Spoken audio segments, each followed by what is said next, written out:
Times of Swaraj में आप सबों का स्वागत है। मैं हूं संतोष सिंह और आज हम टाइम्स ऑफ स्वराज में चर्चा करने जा रहे हैं कि नीतीश कुमार जब कभी खेला किए हैं तो हमें नहीं लगा है कि कभी सामने वाले खिलाड़ी को ये पता भी चला होगा कि नीतीश बाबू कुछ खेला करने जा रहे हैं, और उसमें भी राजद।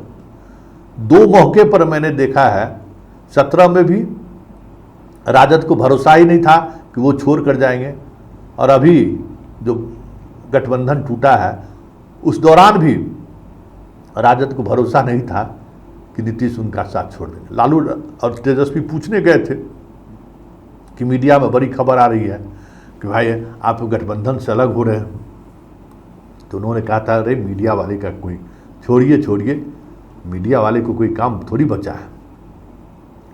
तो ऐसे में तेजस्वी छठे चरण की शुरुआत, मतलब चुनाव प्रचार अभियान के आखिरी दौर में अचानक क्या हुआ जो इस बात को वो हवा देने लगे हैं कि 4 तारीख के बाद बिहार में कुछ होगा, चचा हमारे पास आ सकते हैं। बहुत सारी बातें इस तरीके के संकेत देना क्यों शुरू कर दी?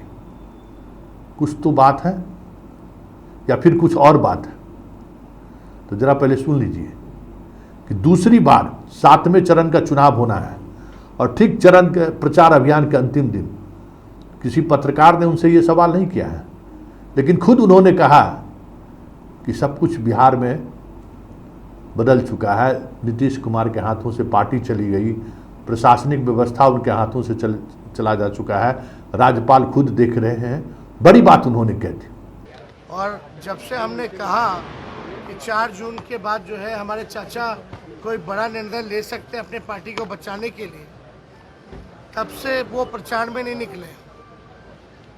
और प्रशासन का काम जो है गवर्नर देख रहे हैं, अधिकारियों को बुला के समीक्षा ले रहे हैं, और जदयू वाले लोग अपने 2 सीटों पे लगे हुए हैं, भाजपा अपने सीटों पे लगी हुई है। तो ये अंतर जो है और ये चीज़ें जो दिखाता है कि 4 के बाद कुछ बड़ा होगा।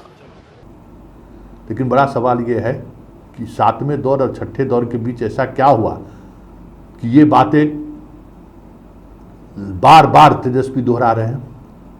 क्योंकि राजनीति में एक अलग तरीके का नैरेटिव सेट करने की कोशिश है, तो आखिर इसकी ज़रूरत क्या है? तो आप देखिएगा कि छठे और 7वें चरण के चुनाव में बहुत ही क्लोज फाइट है, और उस फाइट में क्योंकि देखिए अति पिछड़ा वोटर का बड़ा महत्व है, और अति पिछड़ा वोटर अभी भी नीतीश के साथ है, ये 5 चरणों में दिख चुका है।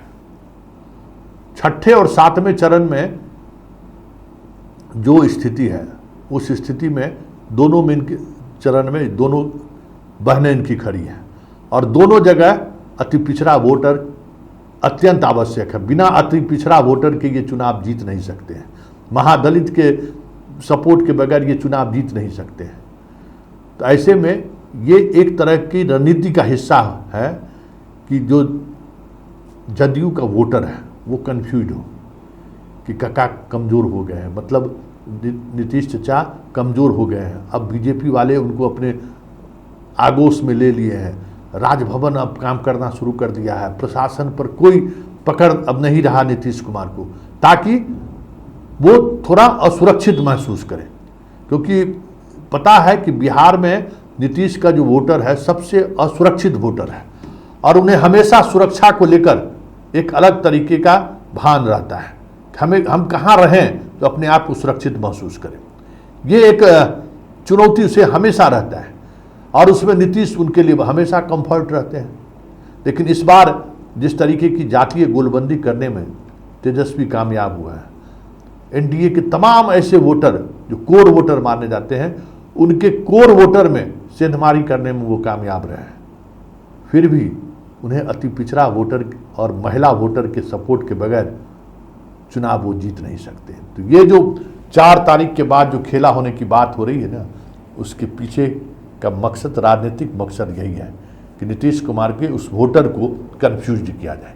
वैसे जो खबर आ रही है वो खबर ये आ रही है कि नीतीश कुमार फिर से एक बार बिहार की राजनीति में कम बैक करने जा रहे हैं।